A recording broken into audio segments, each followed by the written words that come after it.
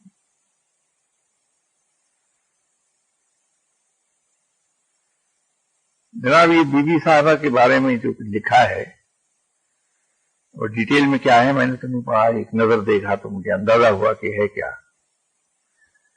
Be be صاحبہ کا ایک کرامت بی بی صاحبہ کی میں عرض کر دوں آپ سے، جو شاید آپ میں سے کسی کو معلوم نہ ہو۔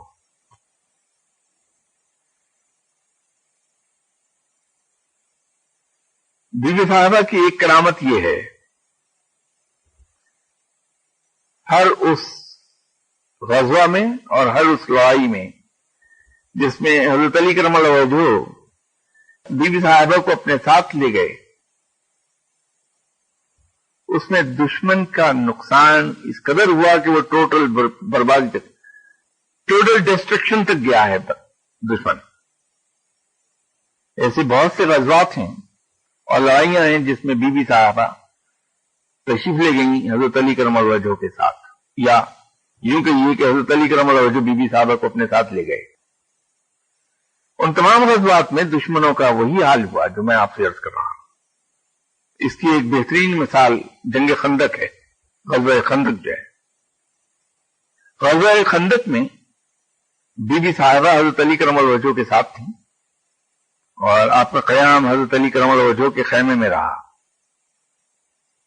اور اس میں کفار کا جو حشر ہوا وہ آپ لوگوں نے کتابوں میں پڑھا۔ تو بھائی، بی بی صاحبہ کی جن کی عظمت ایسی ہے کہ صرف ان کی موجودگی دعا نہیں، آپ کا فرمانا اس میں شامل نہیں ہے، آپ کی دعا اس میں شامل نہیں تھی، صرف موجودگی کی برکت یہ تھی کہ دشمن تہس نہس ہو گئے۔ تو ان کی بڑائی کے بارے میں کوئی کیا لکھے گا حضور؟ ان کی تو بڑائی یہ ہے، اتنی بڑی ہے کہ کم از کم میں اپنے بارے میں یہ پورے یقین سے کہہ سکتا ہوں کہ میں بی بی صاحبہ کا نام نہیں لے سکتا، کیونکہ میری زبان ناپاک ہے اتنے بڑے نام کو لینے کے لیے، میں یہ عرض کر دوں آپ سے، اس لیے میں آپ کا نام کبھی نہیں لے سکتا۔ بی بی صاحبہ کہہ دوں، اس گستاخی کے لیے بھی میں معافی کا خواستگار ہوں بی بی صاحبہ کے حضور، کہ میں بی بی صاحبہ انہیں کہہ رہا ہوں، اتنی عظیم ہے، اتنی بڑی ہیں